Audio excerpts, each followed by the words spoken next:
redid whatever she's got to redo. Yeah, it wasn't her doing either, so that's what's so frustrating. Anyway, how we doing, Darlene? We're getting there. Okay. I gotta wait So for you guys yes, to show up again on the yesterday- screen, and then Oh. we can start. well, that's starting. I tell you, I was in the VLA. I had to present something yesterday, and right, Senator Farron knows they ran into technical trouble like at their 9 o'clock start time, and they didn't get it going to about 10. Oh, Senator Farron shaking his head. Yeah. Okay, So we're we're fortunate to be starting on time. we're you're all set. live. We're all set.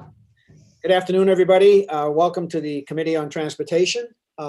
Today we'll be holding two public hearings in LD 1762 and 1843. Remember that this meeting is being live streamed on our committee's YouTube channel. Everyone that will be participating via Zoom can be seen and heard if the mic is unmuted.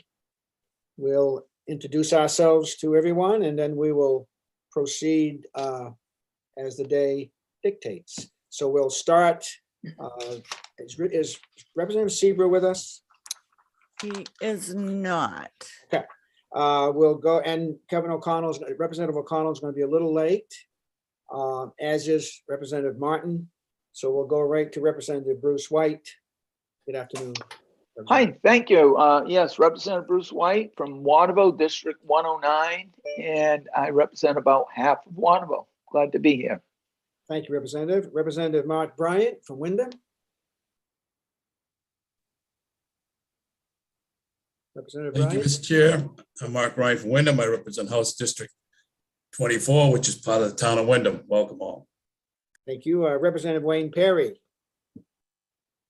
Good afternoon, everyone. My name is Wayne Perry. I represent House District 10, which covers Arundel, Dayton, and half alignment. Thanks. Thank you, sir. Representative Lynn Williams. Yes, I'm Representative Lynn Williams. I represent District 135, which includes Bar Harbor, Mount Desert, and Lemoyne. Thank you. Representative Dustin White, I believe, is not with us yet. Not yet. Senator Ben Chipman. Good afternoon, everyone. I'm Senator Ben Chipman, proudly serving the residents of the great city of Portland. Thank you, sir. And Senator Brad Farron. Good afternoon, folks. Thanks for being here. My name is Brad Farron. I live in Norridge Walk and represent the fine folks of the majority of Somerset County. Thank you, sir. Representative Mike Perkins. Afternoon, folks. Thanks for being here. My name is Representative Mike Perkins. I represent the district towns of Oakland, Sydney. Breaking up just a little bit, Representative Perkins, but we hope that gets a little better.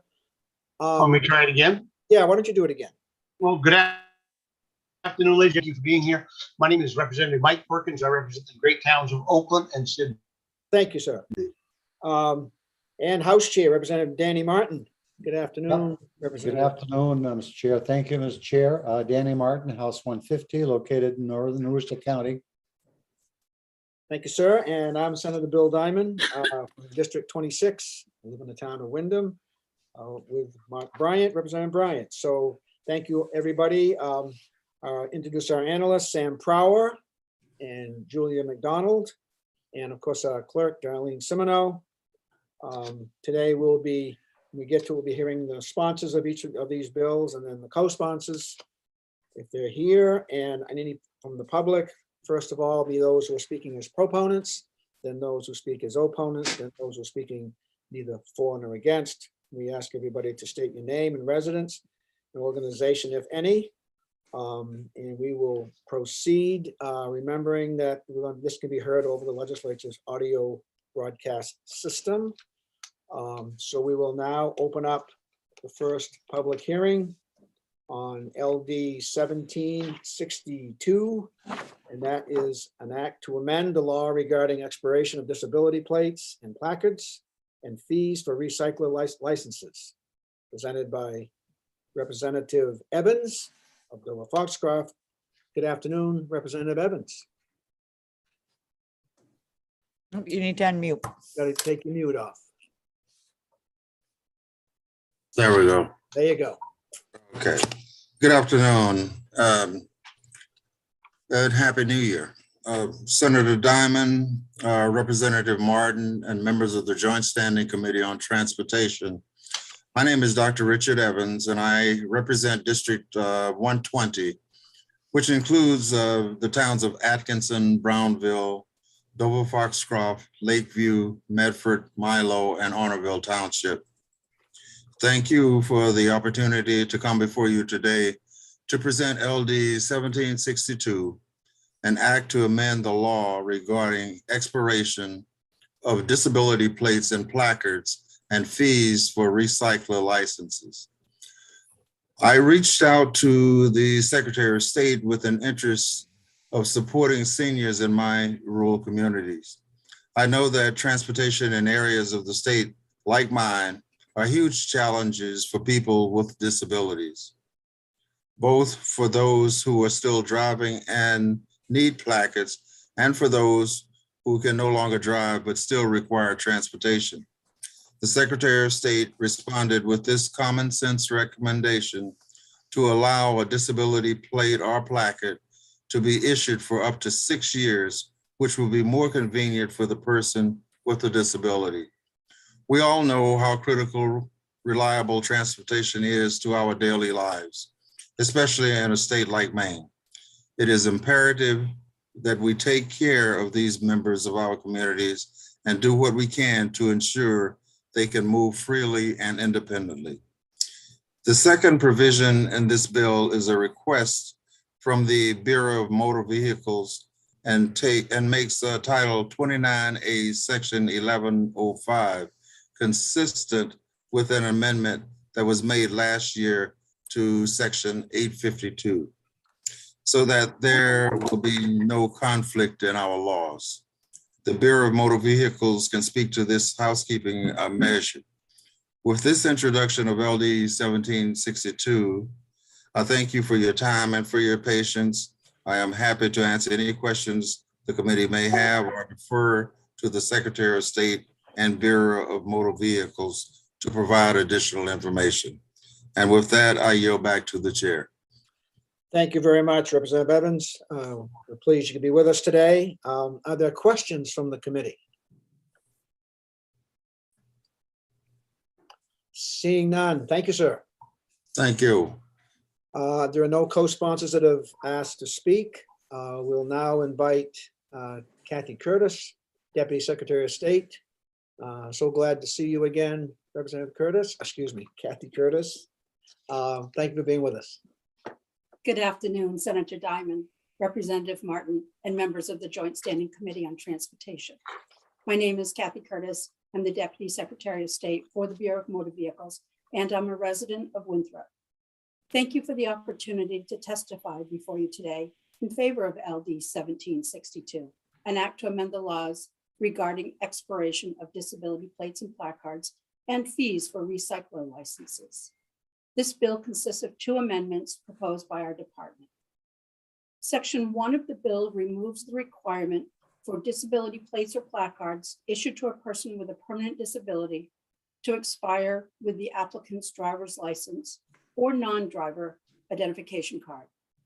It replaces this provision with language to allow the disability plate or placard to be renewed for up to 6 years and will increase convenience for Mainers with disability placards. This increases convenience for Mainers with placards by standardizing a 6-year authorization for recipients. We think this is important for seniors and people with disabilities. In 2021, the Bureau of Motor Vehicles issued 29,821 disability placards. It's our hope that this simple change will improve the lives of thousands of Mainers who struggle with mobility or other disability issues. Seniors, for example, who are unable to drive and are transported by others, but still need the ability to access disability parking. Now, in Section 2 of the bill, this section removes the exemption from the fee for the issuance or renewal of a recycler's license for a new car dealer, a used car dealer, or an equipment dealer. This exemption was removed from Title 29A, Section 852 last year, but it was not removed in section 1105, which was an oversight. We thank Representative Evans for his willingness to include this administrative housekeeping item in his bill. This concludes my testimony. Thank you for your time, and I'm happy to answer any questions. Thank you very much, Ms. Curtis. We appreciate you being with us. Are there questions from the committee? Seeing none, thank you very much. I have no other people on my list that would have registered to testify. Just making sure there's nobody there. It looks like there is not. Are there those who would testify in opposition? Seeing none, those would testify neither for nor against.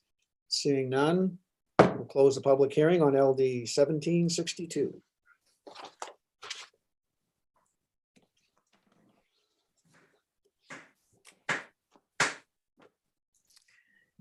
We'll now open the public hearing on LD 1843, an act to allow the Secretary of State to use an electronic lien titling program for the purposes of the Maine Motor Vehicle Certificate of Title and Anti-Theft Act. This is presented by Representative Perkins of Oakland. Good afternoon and welcome again, Representative Perkins. Good afternoon, Senator. Senator Diamond, Representative Martin, members of the Joint Standing Committee, and friends, Representative Mike Perkins, and I represent the District 77 of Oakland Sydney. I'm here to support my bill LD 1843, an act to allow Secretary of State to use electronic title program to process a motor vehicle certificate of title and Anti-Theft Act. We need to do this to support the industry. The car dealers and the banks both would like to have this. Get a government act when we get a government chance to act, we should act to support our businesses and our consumers as best we can. This is Secretary of State to establish electronic processing and maintain an exchange of title and lien information. All of us are aware of the title backlog. It has been a real problem back last year during the pandemic. There's a great need for appropriate parties to be able to use electronic records in order to lien electronic data electronically. LD 1843 step in the right direction that will help improve, streamline operations and lien holders, car dealers, or motor vehicles. Currently, the Electronic Title Committee that was passed last season, exploring the effects of the fully electronic title program, examining the benefits of this. This committee includes representatives from the financial institution, the car dealers, commercial organizations, Bureau Motor Vehicles. This group has heard from several leading industry experts. Title program is a first step in the developing the fully electronic title process. This came about, just a quick little story. This came about to me is just so it works a little bit better. Is that a year or so ago, a automobile dealer said, we just got a Toyota traded into us. The guy bought it 3 weeks ago. It's not doing what he wants. He bought himself a Ford. The truck is valued about $54,000. They were going to be 6, 9, 10 weeks before they could get the vehicle off the backyard to sell. So the company has got $54,000 to $56,000 vehicle sitting in their yard, can't use in the backyard. So I'm very pleased and proud that I work for the Secretary of State, and she has been more than gracious to help me with this, and we've had many conversations. I'll thank you for your time, and I'm here to answer any questions. Thank you, Representative Perkins. We appreciate that. Are there questions from the committee? Seeing none. Thank you very much. No co-sponsors have indicated a wish to testify, so we'll now go to Madam Secretary of State. Madam Bellows, welcome and good afternoon. Good afternoon, Senator Diamond, Representative Martin, distinguished members of the Joint Standing Committee on Transportation. My name is Shenna Bellows. I am Secretary of State and a resident of Manchester. And I really appreciate Representative Perkins for bringing this bill forward. I think it's incredibly important, and I'm testifying in favor. When I was sworn in as Secretary 1 year ago, I heard immediately from stakeholders, mostly the dealers and legislators alike, that titles needed to be a priority.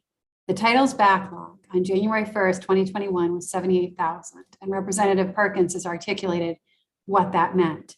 People were waiting weeks for titles, and it was reportedly having a negative impact on dealer sales. To tackle this devastating backlog, we restructured the Bureau of Motor Vehicles, made titles a separate division, and in September, Valerie Grant was promoted from the registrations division to lead the titles division as the new division director. Today, the backlog is down to 5,550. The average number of days to issuance is 7. The department issued 567,621 titles in 2021, more than in any other year. We're tremendously proud of this progress, but there is so much more to be done. The titles process itself has not changed significantly over the last 40 years. It's a paper-based process that in itself creates delays.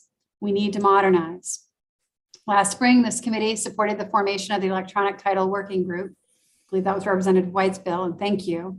And I'm happy to report that under the leadership of Deputy Secretary of State for Bureau of Motor Vehicles, Kathy Curtis, the working group has been formed and has been meeting to discuss electronic titling and electronic liens, which is what this bill is about.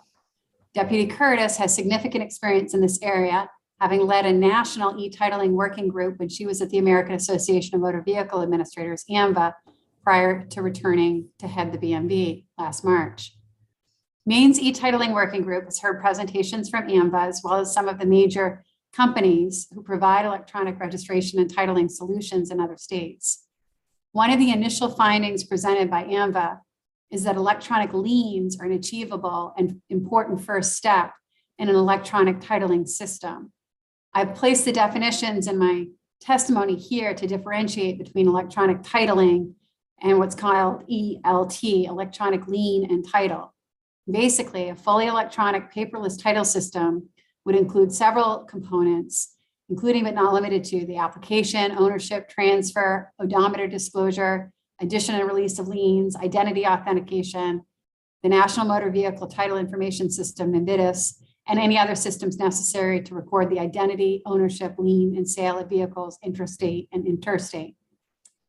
In contrast, the electronic lien and title, or the ELT, which is what this bill is about, it simply provides the capability to electronically exchange the lien and title information between a lien holder and the state's titling agency, in this case, the BMV. So it would allow us to send an electronic notification to the lien holder that the lien had been recorded in the BMV title database. It would allow the lien holder to send electronic messages to us when a lien is paid off. And then once processed, the BMV would then create and mail the paper title to the owner. The benefits, as outlined here by AMVA, would include for the BMV, improved data accuracy, improved timeliness of the data exchange, no more waiting for the mail, improved data informed security. The benefit for the lien holders and the dealers and consumers include potential resource reduction. This is for the dealers and the lien holders in areas associated with filing, retrieval, and mailing, reduction of storage space needed for filing and storing paper titles, and the ease of processing for dealer transactions. So we know that Ohio, Virginia, South Carolina, South Dakota, Nebraska, Pennsylvania, Utah, Virginia, California, Florida, Washington State, and Hawaii have already implemented an ELT process. This bill, LD 1843, would enable the department to move forward with the development of an electronic lien and title system. Our end goal, of course, is a fully electronic titling system. The challenges still need to be worked out with the stakeholders in the working group and ultimately the legislature. This bill is a first step in that process toward modernization and would bring about significant benefits and efficiency. We urge you to vote lot to pass, and Deputy Curtis and also Director Valerie Grant and I are all available to answer questions either today or in the working group. Work session. Thank you for your time and consideration. Thank you, Madam Secretary. Just before we proceed, and so that we don't have any confusion, this could be considered, this bill, as the first step in a full process that's taking place. I've had a couple of people ask, well, I thought we already had a committee working on this, and in fact we do, as you pointed out. But this is just step one in the full process. And how far away is that from reaching? And I know there's a lot of unanswered questions, but what's your goal? I would love to see a full process in the next 3 to 5 years. Deputy Curtis and Director Grant could speak more fully to that. And the working group is looking at the full e-titling solution. We've been hearing from vendors, we've been hearing from AMVA. There are certain things that need to be worked out with stakeholders and across the country in terms of sharing information. So, that is certainly a more expensive potential endeavor because you're talking about automating every step. Now, one thing to keep in mind is whatever we do, as we modernize, we still need to preserve a paper option. There's some, smaller used car dealers, and the used car dealers, for example, are still at the table, that are always going to prefer that paper option. But in this day and age, not to be able to exchange that information electronically creates a real barrier to efficiency and to business. And I applaud Director Grant and Director Curtis for working so hard. Staff have worked overtime, spring, summer, and fall to get that backlog down and to get the issuance period of time significantly reduced. But ultimately, you're still going to have delays as long as it's paper-based and just through the mail. Thank you. As we know, titling is the crux of the entire operation, basically, from that whole side of the automotive side, vehicle side. Senator Chipman has a question. Thank you, Mr. Chair. You just touched on it, Secretary Bellows. I just wanted to know if you could confirm that if we move forward with this, we'll still be protecting and preserving the paper titling system as well. Oh, can you say that? Forgive me. Somebody's shuffling paper a little bit and kind of blocked out. Go ahead.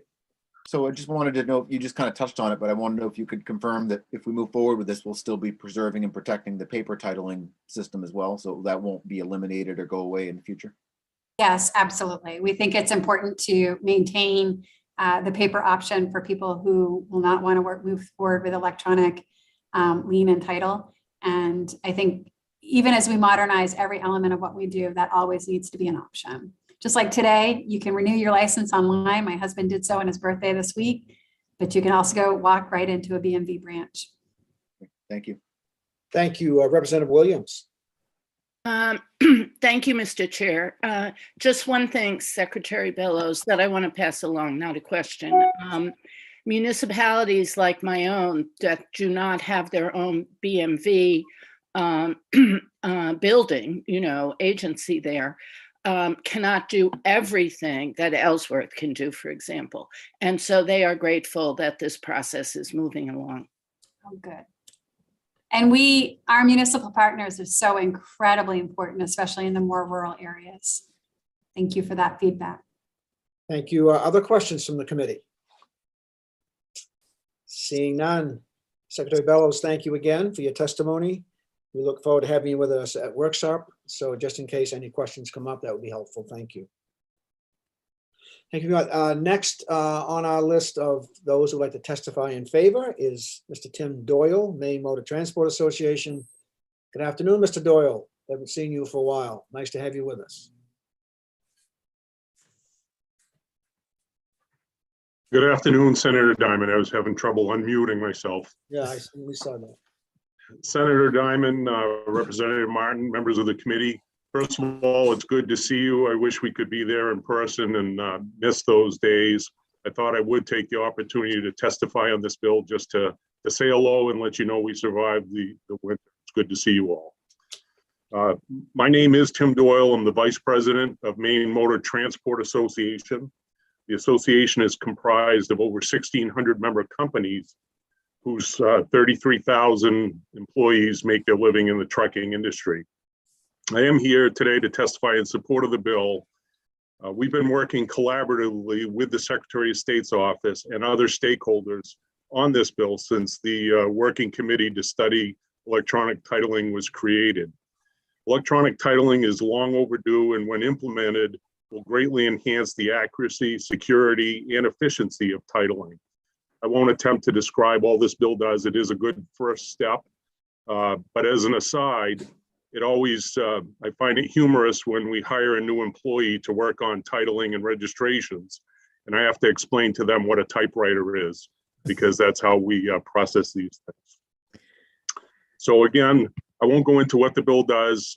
We are pleased to support the bill, and we look forward to continuing to work on the group with the Secretary of State's office and other stakeholders. I'd be pleased to answer any questions and to be present for work session if wanted. Thank you very much, Mr. Doyle, for your testimony. Questions from the committee? Seeing none. Thank you, sir. Thank you. Others to testify as proponents? Seeing none. Those who would testify as opponents? Seeing none. Those who would testify neither for nor against? Seeing none. We will close the public hearing on LD 1843. While we have this break, I would like to welcome our two additional committee members from when we first started, and we'll start with Representative O'Connell. Good afternoon, Representative O'Connell. Thank you very much, Senator. I appreciate it. I represent the city of Brewer, District 128. Thank you, sir. And Representative Martin. Thank you, Mr. Chair. Good afternoon. I'm Representative Thomas Martin. I represent District number 57/92 now, I believe, and which is Green and Sabattis. Thank you, or it will be shortly. Did I miss anybody else? Nope. Okay. Before we invite the commissioner to step in and talk to us about giving us the preliminary on the department work plan, I do want to say that there's an issue that came up at our last committee meeting. There was a question the person asked, one of the committee members asked to abstain. I did not have the joint rule in front of me, nor did I have the committee rule at the time. So we kind of put that on delay until I can get a chance to look at that. It did, and very clear that all of us are, if we're present, we do have to vote when voting time comes, unless there's a direct conflict, which that would be worked out beforehand. So I just want to get that cleared up, and Representative Seabrook was more than happy to cast his vote. So it all worked out very, very well, and I think that it's good for us, good for me, not for you so much, good for me to review the rules from time to time, just in case something comes up that may be a little bit questionable. Yes, Representative Perry. Yeah, I think that, but also what needs to come up is the joint rules on emergency bills for the second session, and if they're actually emergency bills. I mean, if we're gonna go by the joint rules, let's go by the joint rules. Yeah, that's obviously, that's I think every session we come in, second session, that always comes up. Not a bad point. All right, we'll welcome, I believe the commissioner was with us to give us as I say, a prelim. The final presentation will be next Tuesday. But I wanted to, Danny and I both wanted the committee, to have as much information as soon as possible. And there is some information available currently on the work plan. So the commissioner has been very cooperative and willing to come in not only once today, but then come in again Tuesday and finish up. So Commissioner, we appreciate your flexibility. Thank you for that. And good afternoon.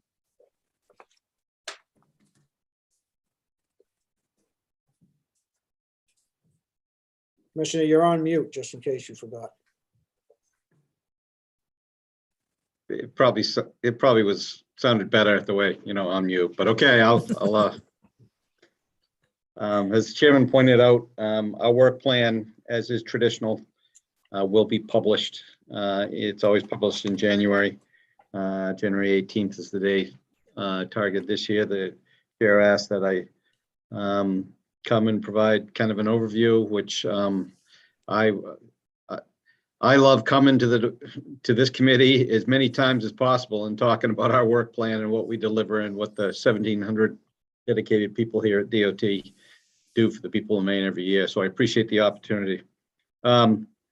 I just thought I would give kind of a high level verbal overview of kind of what's in it. This is not a project specific listing. That's what happens on the 18th. That's when we try to get you, you're one of the last few that get a hard copy printed book of this work plan.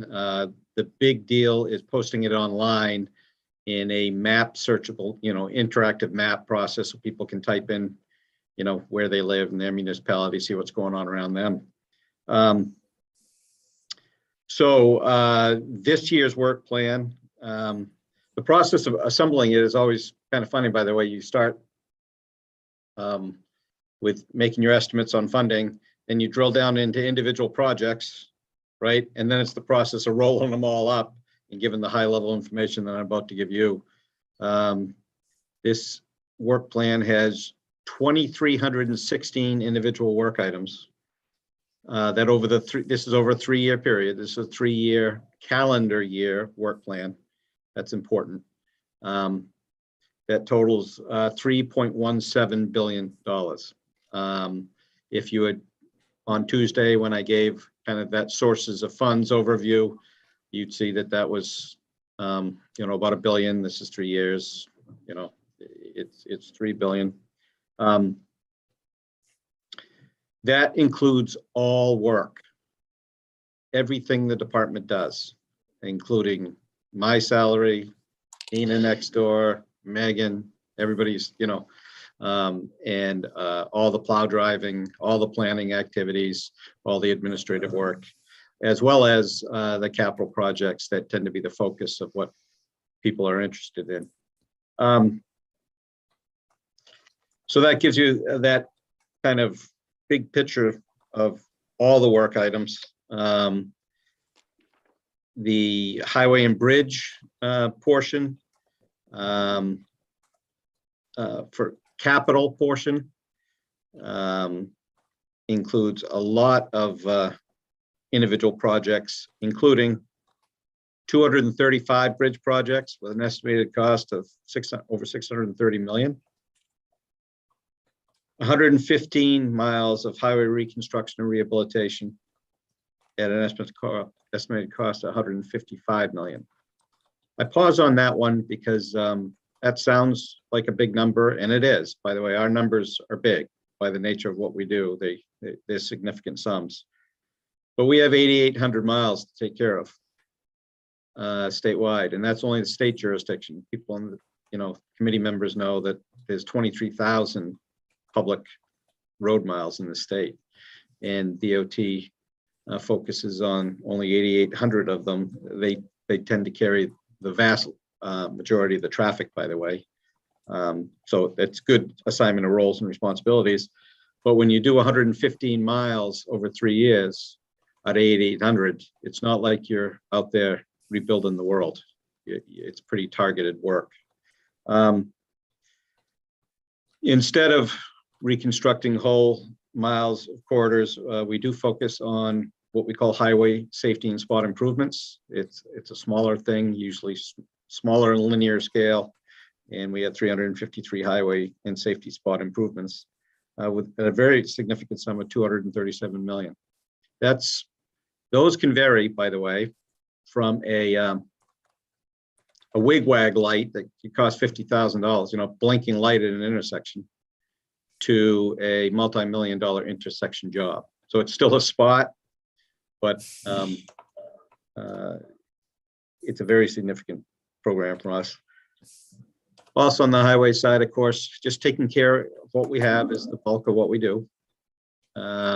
Roads that are already had an investment done usually are higher priority roads, 1s, 2s, and some of our priority 3s. We try to keep them up so we don't lose the investment. That's what we do. Pavement preservation treatments. Those are things like mill and fills and overlays and those kind of things. A heavier, more substantial paving treatment. Over the 3 years, we're talking over 1,000 miles, 1,057 miles at an estimated cost of $462 million. I will note that the construction cost inflation in 3 years on this pavement have been very, very substantial. I talked about this Tuesday, that over 3 years from these treatments went up over 40% in 3 years. That's largely due to some supply chain stuff and tightness of labor. I mean, it's just, anybody who's trying to hire anybody knows how hard it is. Anybody trying to hire anybody in the construction industry, especially in some of these things that we're talking about, is a challenge. Also, a lot of interest historically has been on what we call a light capital program, or the so-called skinny mix program. For the last year or so, at my initiative, we have expanded that program from 600 to a little over 700 miles a year. That is a way that we, this is a roughly $51,000 a mile treatment that allows us to take care of our lower priority roads at a much more reasonable cost. When you look at all our highway assets, what it comes down to from an asset management perspectives like me and the others here is, dollars per lane mile a year. How many years for that lane mile do you get at what cost? Light capital paving has not seen the same big construction inflation. Why exactly, we don't know entirely, but from conversations is that it's a very low spec, low inspection, high yield, move it out, lay it down, kind of job that attracts more bidders. Whereas some of the bigger jobs has specialty equipment and a lot more specifications to go with it. So over the 3 years, we're talking over 2,175 or so, or 60 or 70 miles of light capital paving over 3 years, which averages a little over 720 per year. And that's up from the traditional longtime members of the committee knew it was always 600, 600, 600, 600. And now we're 720-ish every year. And the reason to do that is, our MacGyver mode. How do we take the dollars we have and stretch it? So that's it on the highway side. On the multimodal side, there's over $424 million in multimodal capital funds being invested, including $107 million for aviation, $81 million for transit. These go to Maine's, largely go to Maine's 22 regional and local transit providers that have more than 400 transit vehicles. Passenger rail, we just broke ground recently on the state match on a I think it was $24 million total new siding project down in Wells that will allow a side track and a new pedestrian access there that will reduce travel times to Boston and eventually allow another train set. It also includes $31 million for capital work related to the Maine State Ferry. And $51 million for port and other marine investments, including, I'll get into specific projects in the middle. And a very significant $114 million in freight rail capital funding, which includes some projects that DOT recently took on, actually, that were being done and administered through the Pan Am was doing it, but that's rail line is in the process of being sold. And therefore, to preserve that money, because the funding was only for short line operators, not the class ones. And so us taking on that work at no cost to the state, it's just the ability to receive the federal money allowed us to retain all that money in Maine and not lose it because of the sale. So it was an administrative thing. It's kind of the kind of thing that we do. We're always nimble. If we see that we're going to lose money, we move. If there's a way to obtain money, we move. And it also includes $38 million funding for capital active transportation projects, including sidewalk construction and trails crossing improvements. In terms of individual projects, there's hundreds of them. I'm not going to list out hundreds of them for you. I'm sure you're happy to hear that, but a common question is kind of like, what are the highlights on that? They include not sexy stuff, but very important stuff.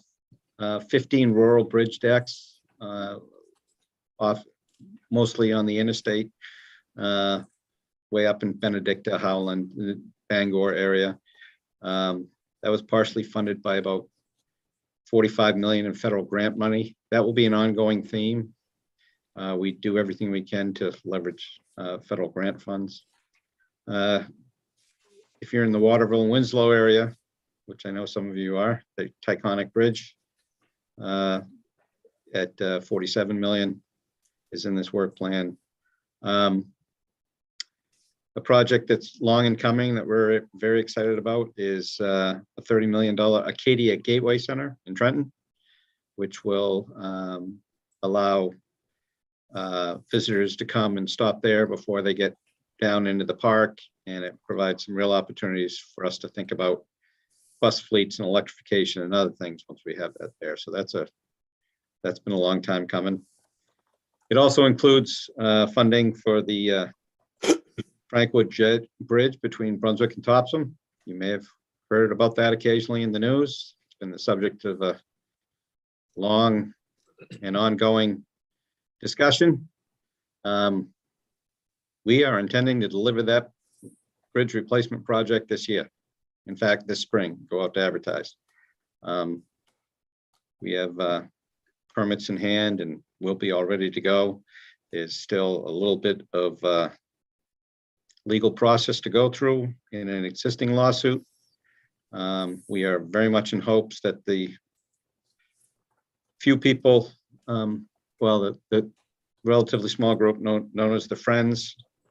By the way, I found out in my experience that friends don't always feel friendly, you know, when you're doing these kind of things, but that they won't, you know, there won't be additional lawsuits filed and everything. I can tell you just as a steward of the transportation system, that this is getting beyond, I mean, we got to do something. I mean, we started this project in 2015, thinking we were gonna, our original plan was to have the new bridge open by now. And the existing bridge is in safe but not great condition. And the reason it's safe is because we post it, and we'll continue to do that. You've heard, this committee's heard that all the time about how, you know, are the bridges safe? And I go, yeah, if they're open, they're safe. You know, if they're used as posted, they're safe. But when you get into postings like this and you're down to a 6-month inspection cycle like we are on that, I can tell you, we're cutting that too close on that one. So we really, really hope that there aren't any further delays on that one. We're also doing another bridge in the Bangor area on I-95. That we don't mess around with the interstate. We make sure that we get funding for that and keep that going because it's central to our freight network and our economy. We're also doing 4.5 miles on the Foxcroft Road in Holton. This was funded very recently by a grant that did not come to us, came to the Maliseet band, the Holt band of the Maliseets for $16 million. And we're working with them to find out how they want to go about delivering that. I mentioned that one because that was the first, this is an annual cycle for us of applying for grants and trying to get money. And this year, who got the grants and what types of projects kind of shifted a little bit. And so we're looking forward to getting under the hood and finding out exactly what those new rules are so that we'll be, we'll get good at that again. We're also doing a new, another new ferry to serve Matinicus at 10 million. Helping with Casco Bay Lines ferry as well. And also doing 1.4 miles of an off-road trail, you know, an active transportation project, including 2 critical sections over the Nunsuch River and the Downeaster Rail Line in Scarborough in South Portland. That has been under development for longer than, I see Senator Diamond nodding. Yes, yeah, that one he knows it's been underdeveloped for a long time, so that's another good one to get done. And we also expect a cold storage facility down at the IMT Center, International Marine Terminal, to break ground this spring, in fact, hopefully by March. So that's kind of the big overview. In terms of kind of what's new, I talked Tuesday about the kind of what's new on the federal transportation side, and that's a big deal, what's new. I focused on capital projects. There are, like I say, this includes all work, including planning studies. And we're doing a lot of long-term planning this year. We were looking to kick this off, this long-term planning. I got here in 2019, kind of assess the situation. So, okay, let's get going and reassess long-term plans. Guess what? We started right around early 2020. That was not the best time to do long-term planning when you're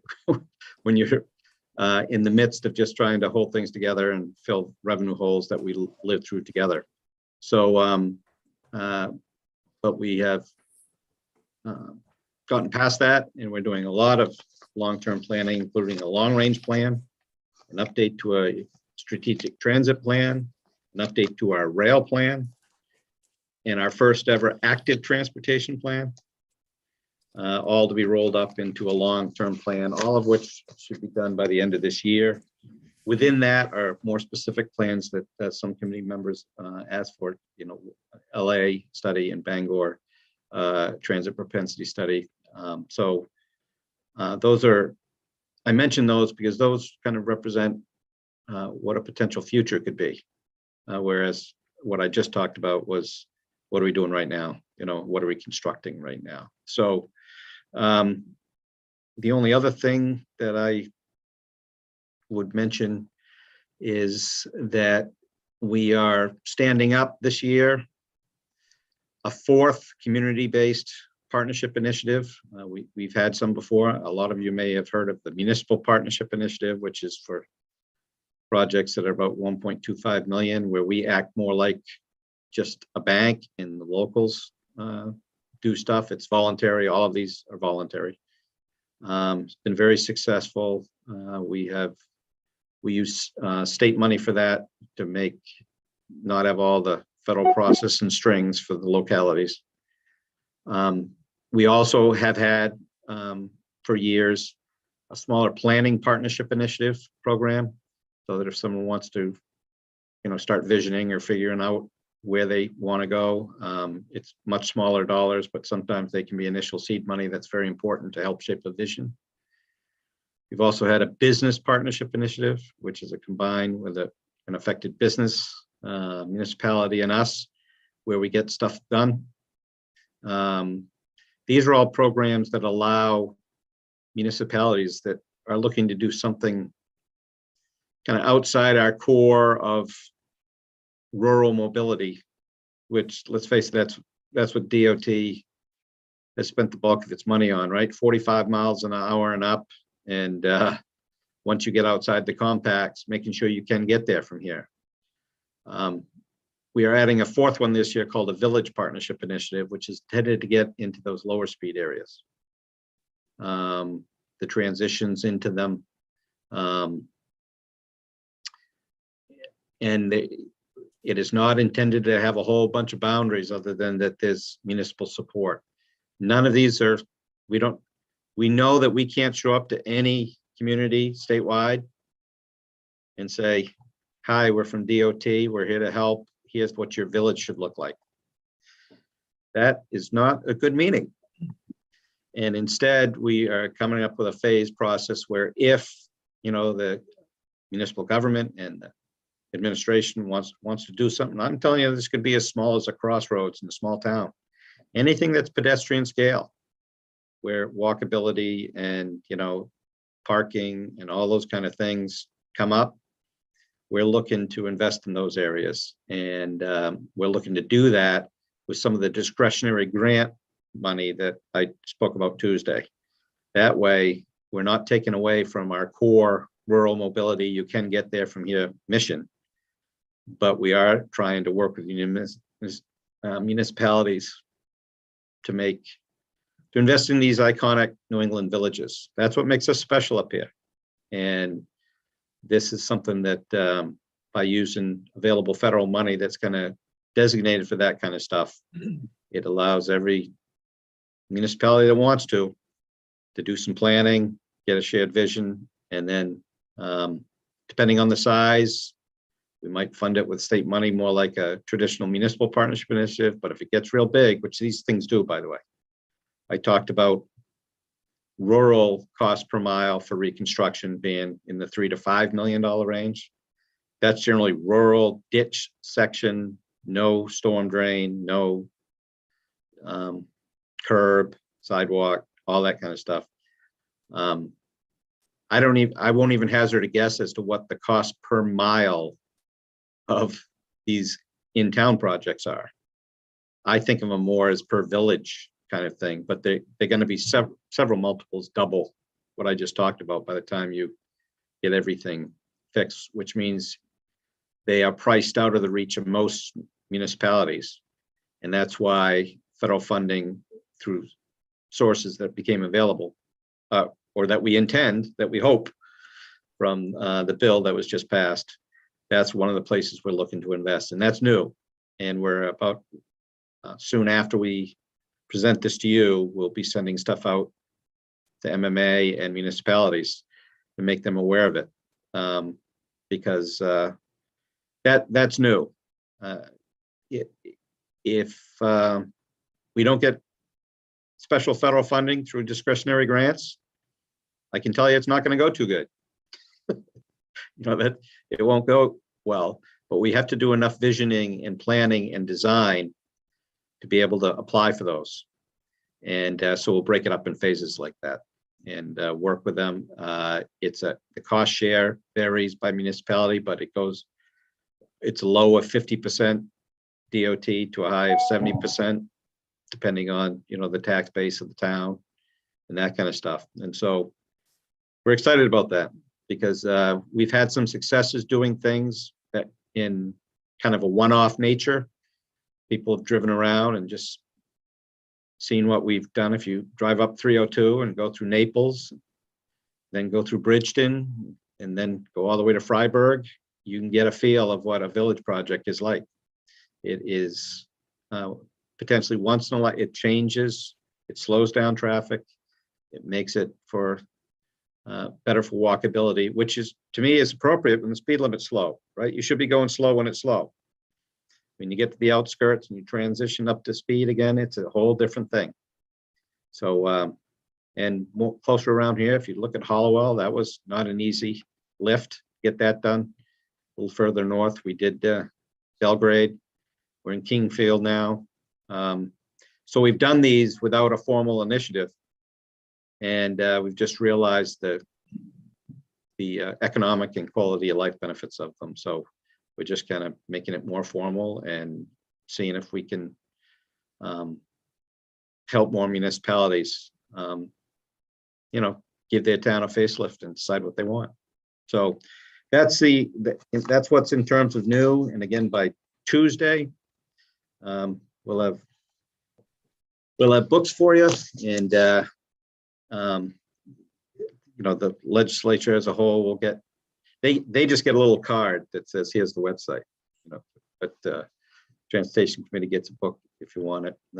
I actually now find the online version easier, but just like your prior testimony about how you should have electronic titling, but we ought to preserve the paper option for those who like it. We're still in that mode for special policymakers like yourself. So that's what I have for you, Mr. Chairman, and I'd be more than happy to answer any questions. Thank you, testimony. Before we get to questions, I want to acknowledge the village work you're doing in North Wyndham, and that 302 section has been a huge problem, and you're working with the town and other area agencies has been a statement of what you just said. And actually, you do what you say you're doing, and we thank you for that. No, we like those. I mean, we think those are It is a real shift for us. DOT is shifting. Remember, it used to be the urban compact line sign was there. Yeah. And we go, not my job, man. You know, and now we're like, it can be our job if you want it to be. That's kind of where we are. So if And just town wants to work with us, we can do it. thank you. How safe is that Thompson Bridge? How much longer will it stay passable? No responsible engineer will give you a set answer to that question. So I will, you know, because we don't know, but it's single, we post it. I mean, we'll just have to keep down posting it. It's now posted to no commercial vehicles. It's no commercial vehicles. That tends to be, you know, like Is that the 20 last step? No, there's a couple that we can do beyond that. You can get it down to, and by the way, every time I say something about this, it ends up on some website or in the news with a counter argument of, you know, they said, so I'm just I telling, understand all that, yeah. in response to your question, Mr. Chairman, in Yes. theorizing what could happen and not laying out what we're about to do and when. Other things on bridges in general is you post it to one-way traffic down the middle because it's the outside supporting members that are in the worst shape. And so you then move it to the middle. And then you move it down to weight again. And once you get down to 5 tons with one lane down the middle, you've pretty much reached the end of the rope. And we hope we never get there because now I live in Topsom, so I'm just letting you know that's not why I'm saying this. If I was any place in this state, I mean, we honestly feel we are responsible. You know, it's our job to make sure this doesn't happen to people, that they have a safe and reliable transportation. And this is Route 201 connecting 2 village areas from Brunswick and Topsom. And so we're going to do everything we can to make sure we maintain that connection throughout its life and some kind of traffic. And I don't know, sometimes this isn't a game. This isn't, you know, this is like, this is real stuff. And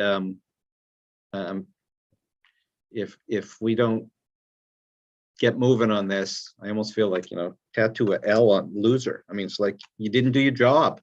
You didn't do your job. You got to get it done. So that one's it has years, you know, under those kinds of things. The only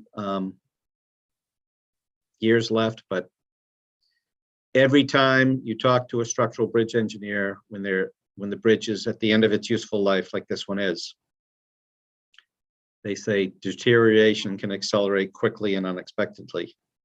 Not so much that the traveling public will be in danger, but so much that postings may come faster than you think, and that kind of stuff. And that's where we're in. And I remember once, Mr. Chairman, you asked me as the tired of the Blue Ribbon Commission, and I went off on this. We're just cutting it too damn close, kind of thing. Yep. So much so that our people here taped it and put it on YouTube. Just like, you know, I gave 2 examples then. This would be my 3rd example of just. Very in case we're cutting it too close. You can't cut things this close. Got it. Thank you for that. Representative Perry, there's a question. Thank you, Mr. Chair, Mr. Commissioner. And I don't know if this is anything the DOT can help with, or if it's just the times. I know you mentioned earlier about the cold storage going down on the waterfront. And I know we put in some extra rail when IMSCIP came in there a few years back to help with in and out. I know there was a real issue last year, pretty much all year, on getting containers out of their yard. And I didn't know if there's anything that can be done, an off-site type thing by rail, or if just to make it easier for product to get in and out of there. If there's anything DOT can do, or if it's, I know we had an issue with lobster bait trying to get it out and had to wait weeks for stuff that was just sitting there. And I know part of it's trucking and part of it is the COVID stuff and everything else, but I know they're bringing in more and more containers all the time. And I'm just wondering if there's anything that they've reached out to you for anything, or if there's anything that, we can kind of reach out to them and see if something can be done to make it a little easier. Well, we're in virtually daily contact with Ameskip down at there. In a separate statutory role, I sit as chair of the Maine Port Authority. As luck would have it for this question, just yesterday, I spent an entire day on a retreat with new board members discussing various issues, including this one. This is very well known. The growth, this is a good news story, by the way. Let's start there. The state has invested almost $90 million down on that. State and federal government invested $90 million. And right now, the biggest strategic risk is exactly what you talk about, Representative. Too much traffic, not enough room. How are we going to make things work better? We're in the process now. The board is in the process now. We have an interim executive director that actually works for me here, a very competent person, and he has ideas, but we need to put out and hire a permanent executive director, which will be happening very quickly as we, just a couple months, that kind of time frame. And then a capital plan for what you do for longer term down there is what needs to happen. Things like offsite, things like where do you go with the heavy haul network, which can take truck or rail, outside that immediate facility. I won't predispose what those are because we like to sit right down with the on the ground people, right? And make sure that we're doing the right thing. But just rest assured, it's very much on our radar screen, central to the radar screen of the Maine Port Authority. And we'll come up with a plan. We'll come up with a plan and do something. Yeah, I was just thinking if there's any way we could do something off-site that would be close to the turnpike exits or, something on that idea, might just make it, take it out of there with rail and then truck it from that point versus, I've been down there when they've been trucking out of there and it's just a constant, row of tractor trailers in and out, and just didn't know if there was something a little bit easier what could be done. Isn't that great though, Representative? It's better than what it looked like 10 years ago. Absolutely. No, that's for sure. Oh, yeah. And, It's a good and we get in problem to plenty have, of but it is a plenty of problem. lobster bait there too. So I'm really happy about that. That's Very good. Are there other questions from the committee? Other inquiries? Commissioner, will we be getting the book prior to the next Tuesday? I'm waiting for, Nita to stick her head in this door and tell me exactly. I know that's our intent. I don't know. I honestly, I think I told you earlier this week, we're still putting finishing touches on a few things as we speak. We need to get printing. I just remembered you actually, that Monday's a holiday. Right. So that's our intent. We'll do our very best to make sure that happens. We appreciate that. Thank you. Yep. Other questions from anyone? Yes, Senator Farren. Not really a question, but just while we got the commissioner for a brief moment, I just wanted to say thank you through these times where we haven't been meeting in person. I've had a number of questions raised with constituents, and the folks there, Megan and everybody else, is just outstanding, and I really appreciate with all the dysfunction we hear sometimes. It's I think we ought to acknowledge the good things, and just want to say thank you. Well, that's a great segue for me. I don't know if anyone's Megan Russo is in fact our January 2022 Employee of the Month. Oh, nice. Out of 1,700 people, that's quite an honor. I don't always know personally everybody who wins. The neat part is to get to know them, because I make sure I do one way or the other. And you meet, boy, we have some great characters spread all over the state. And I got one 2 doors down where Megan is. And so it's, we're very lucky to have her. We know it too. That exhibits it. And so thank you, Senator Farren, and all the rest of you applauding for it, because we're happy to have her.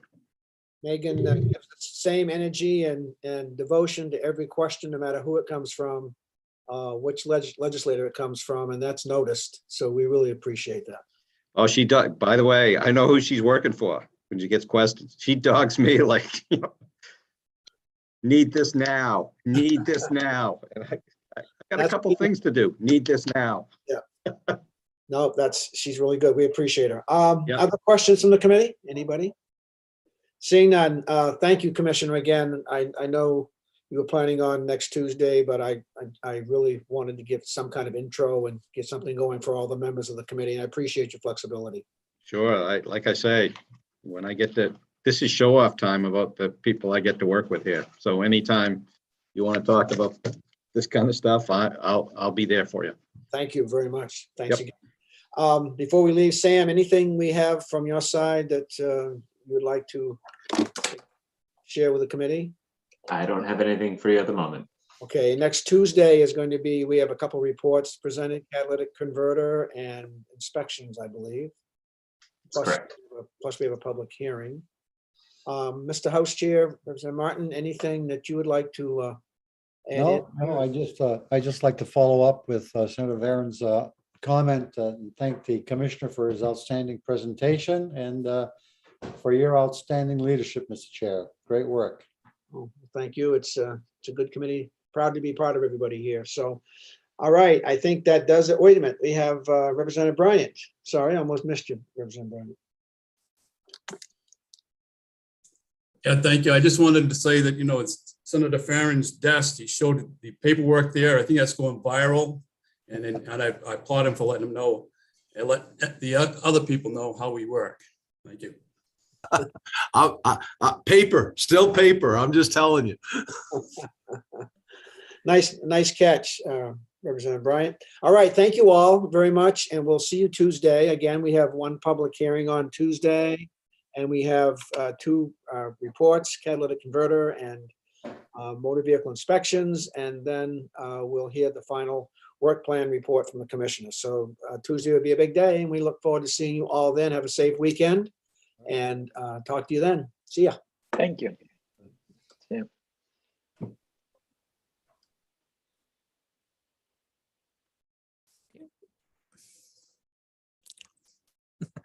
It's just us. Deep sigh. Deep sigh. Nah, today was easy. Did Just- you have, huh? I just multitasking. Too many. Oh, I things know. You going get on. 2 screens going? 3. 3. Oh, good. So do I got 1, 2, and then I got my big one up there. that I Oh my have- God. I got 2 small ones and a big one. It's like, this is too Oh, much. crazy. Way too much. I know. We'll get through it. We will. Glad We'll to see figure you it out. again. Well, thank you. Did you have problems getting your email, your link today? Nope. Not at all. Some people didn't get it. Oh, yesterday was a total cluster on VLA on the IT side. Yeah. And I think it's probably a good thing because I was in my pickup truck in Cicero, New York, Syracuse, New York. Oh my God. And I had my iPad and my computer work, and we weren't live. They having technical difficulties, and I had myself muted and camera off, and I was on a work call with a COVID-19 team. And we got done, and the boss said, "Hey, Brad, can you call me back? I got something I want to talk to you about." And I said, "Sure." And still what? And I reached across, and when I reached across to hit the phone, I must have unmuted myself. And his name is Chris Milton, the owner of the company. Yeah. And Chris, you hear the voice over my thing. It says, "Hey, Brad, are you there?" And something like that. I mean, I wasn't really paying attention. I said, "Yeah, Chris, I'm here." And he says, "Fucking technology. I can't get my shit to work," or whatever, right? So Chris Chiazzo is the House chairman. He texts me, he says, "You're not muted." And I hit it. And he goes, you got these people wound up. And I said, "What do you mean?" He goes, they want Louis and I to talk to you about meeting etiquette. And they thought I was talking to you that way. And I said, "I tell you what, you tell them to say something to my face and we'll have a conversation." Well, yeah. Oh my God. people are so, Darlene, it's so out of control. I know. I've never seen anything like this ever. Part of it is because of this right here. Yep. You don't build the relationships, and people are keyboard warriors. They feel awful brave behind that thing. They do. And you can't do the mentoring, statesmen like Bill Diamond and some of those other folks that could mentor some folks about how you interact, and you can't do it. I know you can't, because you got Danny Martin, who's been here forever, off and on. Bill Diamond was Secretary of State when I started. Term limits went in after my first session here. And every year it just declines even more. And the remarks that you get, it's like really bad. It's really discouraging. But We had a legislator on one committee who there was a person that would come in and he would always have his boonie hat on. Meeting would start and his hand would go out and he'd say, Mr. Chair. Are we still broadcasting? Oh, wait a minute. Yeah, we are sort of. Just you, me, and Zoom. But anyway, he would say, I wasn't brought up in a barn. How about you? He wanted the lobbyist to take his hat off. And the guy did it every week. And it's like, you just don't do that. We're lucky. We got a great committee and we got some